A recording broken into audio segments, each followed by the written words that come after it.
are listening to River West Radio and on WXRWLP Milwaukee on 104.1 FM and on riverwestradio.com globally. Promote your event, business, and service with us. Click support on riverwestradio.com and we'll thank you on the air. Good evening. This is Rob Schreiber. I'm with EXPO Radio. This is our first show. We're going to be on the air every Wednesday night at 8:30 and then digitally after that. So please check us out. If you have ideas, we'll be providing information, maybe not this show, but in the future on how you can get a hold of us because this is our first show. And we have a couple of guests. We have a Mark Rice with EXPO and David Liners with WISDOM. And Mark Rice is a really good friend, and I've had the opportunity to work with him and know him. He actually helped me get this project off the ground.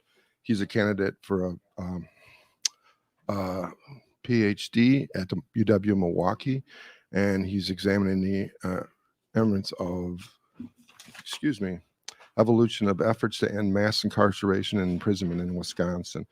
Mark is a statewide organizer for EXPO, which is ex-prisoners organizing, and I am going to let Mark tell us a little bit more about that and how it's having an impact on people. Yes.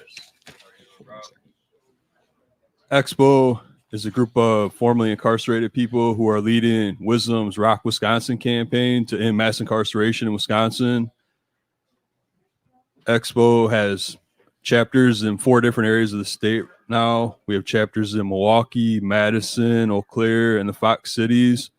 We're working on building chapters in Wausau, Racine, Kenosha, Green Bay, Menominee Indian Reservation, and Beloit, and some other areas, Superior as well.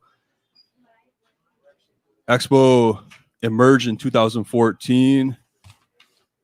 We came out of the Rock Wisconsin campaign, and originally, so David will tell you more about the 11 by 15 campaign, which was WISDOM's campaign in mass incarceration, which was launched in 2012. The campaign aimed to cut Wisconsin's prison population in half to 11,000 by the year 2015, and we decided to continue on with the campaign, and now it's called Rock Wisconsin, Restoring Our Communities, Wisconsin. And at first, there have always been formerly incarcerated people involved with the campaign, but formerly incarcerated people were not always at the center, and there were not enough formerly incarcerated people involved at first. And so EXPO was an effort to get people with conviction and arrest records to take on a central role in leading that campaign. And we're really focused on changing the way that people view formerly incarcerated people as well. We want everyone to view people with conviction and arrest records as human beings, members of families, and assets to communities. We do a lot of leadership development. We're part of the Gamaliel Network as well, which is a nationwide organizing network that's in 17 different states. Will eventually be nationwide. And we do a lot of leadership development. The Gamaliel Network has a week-long training program that gives people the tools that they need to organize and build strong power organizations and communities. And EXPO is building a statewide movement, a nationwide movement to end mass incarceration and to end all forms of structural discrimination against people with conviction and arrest records. Mark, what are some of the things that EXPO is working on here in Milwaukee? In Milwaukee, the main campaign that we have now is a campaign to close Milwaukee Secure Detention Facility. We've also worked to get ban the box pushed through at the city of Milwaukee level. We partner with 9 to 5 to get that pushed through. And we're very focused on the issue of what we call crimeless revocation as well, which is a situation when the Department of Corrections reincarcerates people for violating rules of supervision that do not involve crimes. We're talking about people on extended supervision, parole, and probation. And Milwaukee Secure Detention Facility was built in 2001 mainly to house individuals who had violated rules of supervision. And so WISDOM statewide has been working to end the practice of crimeless revocation for the last 3 years now.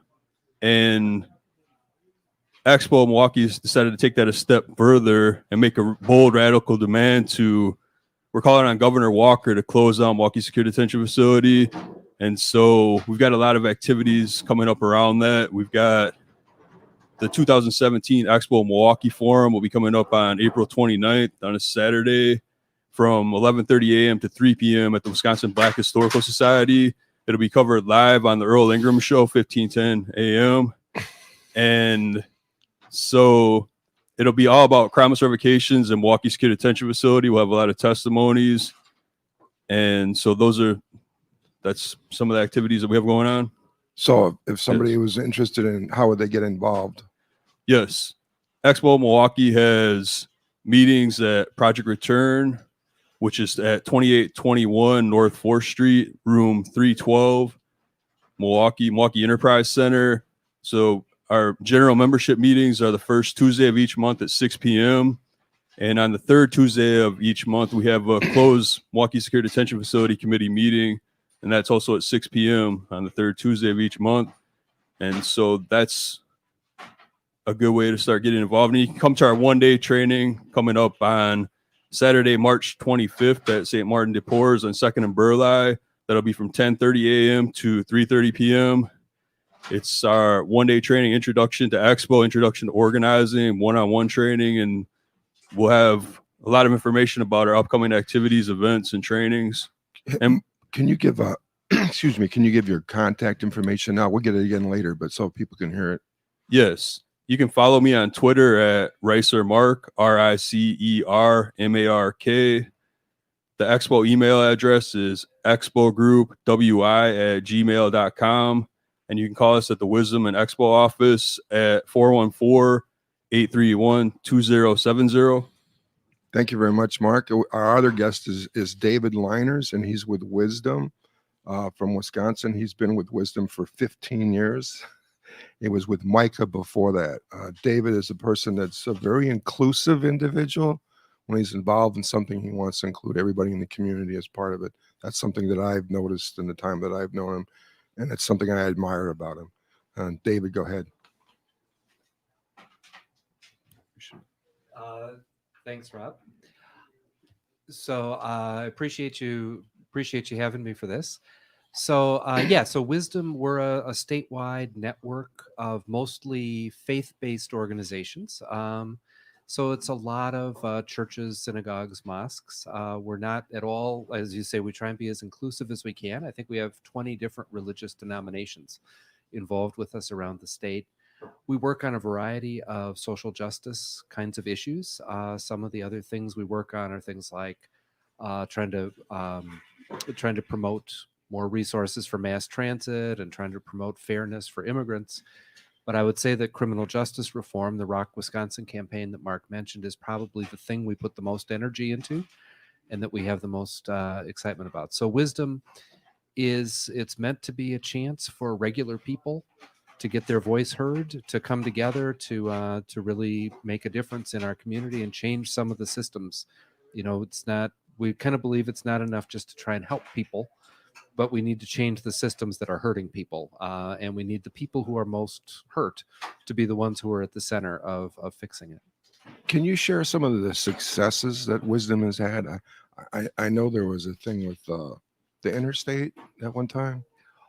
Well, yeah, there's been a whole bunch of things that we've had some success at. I think the thing that you're thinking of is actually Micah in Milwaukee, which is the Milwaukee version of Wisdom, was very involved in a lawsuit that made sure that when there was a lot of money spent on the interstate, that some money needed to go for mass transit, and particularly to get people from the north side of Milwaukee to jobs in Menominee Falls and New Berlin.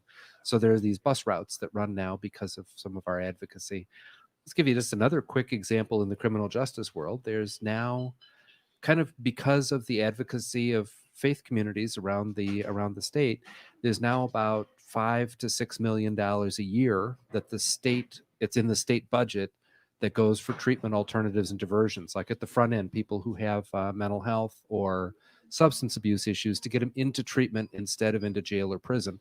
It's still way too little. We're still advocating for more, and we're hoping this budget that there'll be another increase. But those are a couple of examples. Actually, the Department of Corrections unwittingly admitted that our advocacy had to do with the reason that they've cut down by about a third on solitary confinement use in state prisons because of some of the advocacy and people just kind of creating awareness and putting some pressure. Can you expand on the solitary confinement part so people can understand that? Sure. So solitary confinement is when you're held by yourself in a cell, a small cell, for basically for 24 hours a day. It's 23 hours a day. I got to tell you, when I first got involved in this work and they said it was 23 hours a day, I kind of had the impression that the other hour you went down to the lunchroom and played cards or something. I didn't realize they just put you in a different room by yourself for that other hour. And so it's the United Nations has declared that anything more than 15 days in solitary confinement is torture. And we've got people in this state who've been decades, about 20 years and more in a row in solitary confinement. It's actually a pretty regular practice to keep people in solitary confinement for 90 days or 6 months or whatever. So we've really done our best to kind of raise awareness of it. And it's unnecessary. It's not necessary for safety reasons in prisons. There's a lot of other ways that are much more effective to keep order in prisons rather than keep putting in, and it just does so much damage to people. So that's something we're bound and determined to keep at it until we've actually basically just done away with the whole practice of solitary confinement, which would put us in line with the whole rest of the modern world. Nobody else does this. How would people get involved? If somebody wanted to get involved with Wisdom here in Milwaukee or around the state, what would they do? Sure. Well, you can contact our office and we can let people know what the nearest organization. Again, we have organizations in Milwaukee, Racine, Kenosha, Green Bay, Eau Claire, Wausau, Madison, and more. So you can email us at Wisdom for Justice. You spell out FOR for four. So WISDOM FORJUSTICE at gmail.com. Or you can call us at the same number you can call Expo at, area code 414-831-2070. We'd be really happy to hear from anybody who wants to get involved and give you some clues as to how you can best connect. Thank you very much. We're going to repeat that information a little bit later. David mentioned solitary confinement, and I know that some of the people that are at MSDF are kind of in a similar situation, but technically they're not. I don't know if I'm saying that right, but I would like Mark to expand on that a little bit for us. Yes. The Department of Corrections forced me to spend 6 months in Milwaukee Secure Detention Facility in 2007 for allegedly violating a rule of supervision that did not involve a new crime. When I was there, the DOC forced me to be locked down 22 hours a day. I stayed in the special needs unit the entire time. Everyone there either has a disabling mental or physical condition. I never could see outside. I never got to go outside. I was stuck on one small unit with about 50 other people. There's no opportunity to go out for recreation, no outside recreation. I never had the opportunity to have in-person visits while I was there. Yes. The whole building, explain, because unfortunately I was there also, but nobody gets to go outside. Can you elaborate on that? Yeah. And that's a violation of the United Nations document on humane treatment of prisoners. That document states that every prisoner should have the opportunity to have at least 1 hour of outdoor recreation if weather permits. And so, again, the Department of Corrections in Wisconsin is in violation of international standards of humane treatment of individuals on that. And I also want to mention, while I was there, one man attempted to commit suicide. 2 men in my unit severely mutilated themselves. I saw that this institution was devastating individuals psychologically. There were fights there. People were seriously injured, and that's common. So many Expo members have been incarcerated there. And so suicide attempts and people becoming suicidal is not uncommon. There are a lot of fights there. There's a lot of brutality, a lot of abuse from corrections officers. Corrections officers there have been accused of abusing mentally ill individuals. And also, it's very hot in the summer. It can get to well over 100 degrees. The ventilation's poor. It's hard to breathe. So it's really inhumane conditions, and the institution is torturing people, and it needs to be shut down. Did something just happen this week there that we heard about the other day? Yes, an individual died in Milwaukee Secure Detention Facility a few days ago, and right now it's under investigation. The autopsy was today, so we're not clear about what exactly happened. And also, an EXPO member, James Wilborn, died there in 2015, and officially, the Department of Corrections said that the cause of death was of natural causes, but we know that James was not able to get medications that he needed, and he had a history of serious health problems, and he was in the institution during the summer when it can get well over 100 degrees, and it's very difficult to breathe because of the poor ventilation in the facility.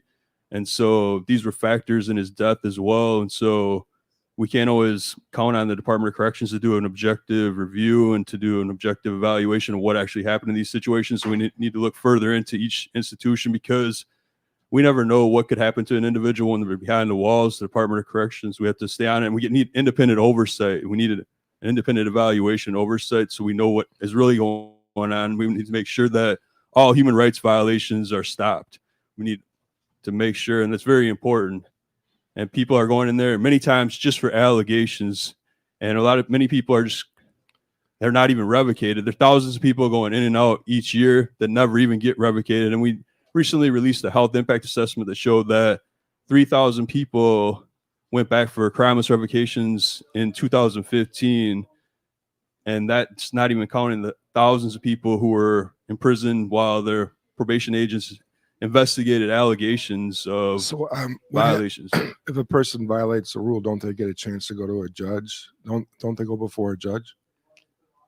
An administrative law judge, which the administrative law judge almost always rules in favor of the probation agent. So a person never gets to go back in front of a circuit court judge. And so there's not much due process at all. So there's my case. My original charge was disorderly conduct. I went to court a few days later. The judge, the public defender, and the prosecutor all agreed that my behavior did not fit with the definition of disorderly conduct. The judge dismissed the case, but then my probation agent moved forward with the revocation process. And so that's after the charge was dismissed. I was found not guilty, was thrown out. And then the agent has the power, even after a person's found not guilty of any new allegation or crime, then the agent can move forward and keep a person incarcerated for many months in Milwaukee Secure Detention Facility or in a county jail. And I was facing a maximum of 12 years in prison. So it was a very stressful and traumatic experience for me. And just having that amount of time hanging over my head. And I thought it was crazy that the Department of Corrections was holding people for so long, many of whom hadn't even been charged with new crimes or had charges dropped. And in many cases, the new charge might just be a misdemeanor that a person could not get more than 30 days for. It might normally just be a ticket, but now a person can go back to prison for years if a person's on probation or parole or extended supervision. And so, like I said, just a very stressful, traumatic experience. And we're going to speak a lot more about that in the coming months and coming years. So we'll get back to it. David, your involvement, how do you see that? I mean, because we're talking about Milwaukee here, but you're statewide. So, well, the Milwaukee Secure Detention Facility, I have to say, is uniquely horrible. In every other county, somebody who's picked up for a revocation hold, as they call it, because one of the other things about revocations, by the way, is you don't have any right to bail or anything like that. So if they're investigating whether or not you broke a rule of supervision, you can't be outside. You can't post bond or a signature bond or anything like that while you're waiting for the decision. You have to sit in jail. In Milwaukee, you sit in the secure detention facility in this maximum security prison. There are people there from around the state, though, also. There are also some from around the state. Yeah. Most counties, it's the county jail where people get held. And actually in places like Green Bay right now, the county is talking about they need to expand their jail, partly because they have so many people sitting in there on revocation holds. They're using up all the additional space. So this whole issue of crimeless revocations it's huge, and other states are doing things about it. Michigan just passed a law just this week, or this last week, to basically limit to 30 days the amount of time. Mark was talking about he could have been revoked for 12 years. In Michigan, for a simple rule violation, the longest you can now be held is 30 days. Now, I think that's still 30 days too many, but at least other people are taking a step in the right direction. A friend of mine sent me an article from Louisiana, and they've cut back funds going to the prison system. They're putting people out who are eligible for parole. How is the parole situation? How do we work with that here with MSDF and Wisdom? Well, parole it's a thorn in our side. In Wisconsin, we have truth in sentencing. So once you're sent to prison, you're there for a certain amount of time, no matter what you do. You can win the Nobel Peace Prize, you're still going to do all the time you were sentenced to.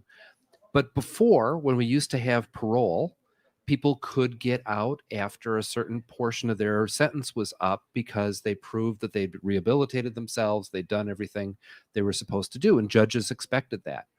We still have 3,000 people in our prisons from before the year 2000, so from the last century, who are eligible for parole. There's almost 3,000 people eligible for parole, and the parole system has almost ground completely to a halt. And a lot of these are people who might have been party to a crime when they were 17 and now they're 45. And they've been eligible for parole for a long time. Wouldn't that be a way of saving the state hundreds of thousands of dollars? Hundreds of millions of dollars. If we ended crimeless revocations, it would right off the top save the state $145 million a year. If you had even half of the parole eligible people, some of whom actually work outside of the prison, like they're so not dangerous, they get up in the morning and sign themselves out and go to work and come back at night and sign themselves back in. If even half of those people were out, we could save the state, I believe it's $90 million a year. Could they use that money for, truth and some kind we of could use assistance that ahead money. of time, We could use that money to increase the treatment alternatives. So the people at the front end, when they first start having issues, especially if they have substance abuse or mental health, we could get help for them rather than lock them up for it. We could also put that money into schools. We could put that money into neighborhood programs. We could put it into youth services. We could put it into counseling for kids. Aren't they putting more into substance abuse now with the opium thing and all that? How does that fit in? They're putting some more. Yeah. They're adding to it. It's the one area that our current government seems to be open to. They're very timid about it. It's like little baby steps. They're actually starting to realize. I want to say this carefully. I think the heroin epidemic has opened the eyes of some communities that before thought that they were sort of immune from the kind of problems in the criminal justice system. So there's now kind of a lot of suburban folks saying, wait a minute, we don't want to lock people up because they have a substance abuse issue. We need to get them help, which we need for everybody. So I think there's a little general awakening. We're all in this boat together, and we can't punish people out of being sick. You can't do that. I've experienced this, and I just kind of get feedback. How come when people have served their time, when they get released, that everybody's so hard on them? I mean, you can't get a job because you have a record. You're supposed to have a job when you're on probation. If you don't have a job, you're in violation of your probation. You can't live here. You can only live there. You can't ride a bus. You can't ride a bike. You can't go to a park. What? I don't understand all that. Well, I kind of do from my experiences, but could you elaborate on that, Mark, first, and then back to you, David? Yes, there seems to be a general lack of empathy, and that's one of the things we addressed. We were part of Cut 50's National Day of Empathy on March 1st. There were actions in 50 different states that we were focused on changing the stigma of having that conviction record. And so we're not viewed as humans. And like I said before, that's a major mission, a major part of what EXPO is working on. A major part of our vision is to humanize people who have conviction records. And so that's part of what we did. And we shouldn't need a day of empathy, as Minister Khalif Muab El said so eloquently during the Cut 50 event. It's ridiculous that we even need a day of empathy to change the way of thinking, but that's something that EXPO is working on. and we're going to be continuing to work on. And thanks for bringing that up, Rob. And I would just simply say, remember, most of our organization is a faith-based organization. If you want a definition of sin, I think it's the fact that we exclude some people from humanity. That strikes me as so against what all of our religious traditions teach. It's why I think we need to really challenge faith communities to step up and say, that's not just bad public policy, it's just bad humanity to cut people out from the human family. I just think people should be, I know from people I've talked to, along with Mark and yourself, that when people are released, they're expecting someone to be there to help them. And lots of time there's no help. And Department of Correction, a lot of their stuff is based on fear, which makes it even more difficult. So I'm glad that you guys are here and we're working on this together. We're getting close to our time. Again, this is Expo Radio. We're going to be on every Wednesday night at 8:30, and then you can listen to us at riverwestradio.com. And David, please give your contact information again. So it's wisdomforjustice@gmail.com, and you spell out FOR. So wisdomforjustice@gmail.com. The phone number is area code 414-831-2070. If I could put in a really quick plug, if people are hearing this soon, on March 30th, Wisdom is having our Madison Action Day. We're hoping to have 800 people from around the state in Madison to kind of to learn a little bit more about these issues, and then we're all going over to the Capitol to talk to our legislators to get them to start paying attention to these issues. Anybody listening, you're welcome to join us, but we gotta know you're coming so we can be sure you have lunch. How many people you think are going to be there this year? We're planning for 800. I just ordered 800 lunches, so we better get 800. Wow. So again, wisdomforjustice@gmail.com or 414-831-2070. Let us know you're coming. We'd love to have you there to be part of actually making the difference, of actually changing this system. Thank you very much, David. Mark. Yes. Follow me on Twitter at RicerMark, RICERMARK. Follow Expo on Twitter at Expo Wisconsin. We're also Expo Wisconsin on Facebook. Like us on Facebook. Follow us on Twitter. The Expo email address is expogroup.wi@gmail.com. If you have any questions or concerns or ideas for what you want to hear on the show, email us or give us a call at the Wisdom office number, 414-831-2070. And thank you, Mark. At Expo Radio, we will have an email set up hopefully for our next show. We're going to have some flyers and some more information available, but check out Expo Facebook page too, correct? Yeah, Expo Wisconsin. Check that out for now, and we'll be posted on there, and you'll have an opportunity to connect with us that way. And we're going to have guests from around the state. That's our goal, and possibly even nationally after we get going here. So thank you guys very much for joining us tonight.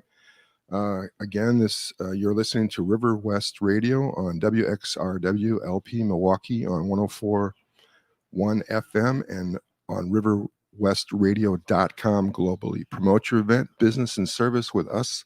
Click support on riverwestradio.com, and we'll thank you on the air. Thank you very much, and we'll look forward to talking to you all again next week. Thanks, Rob. Thank you, Rob.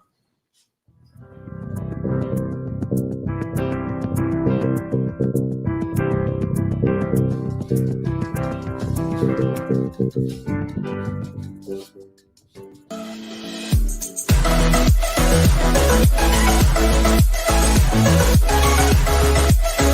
right back.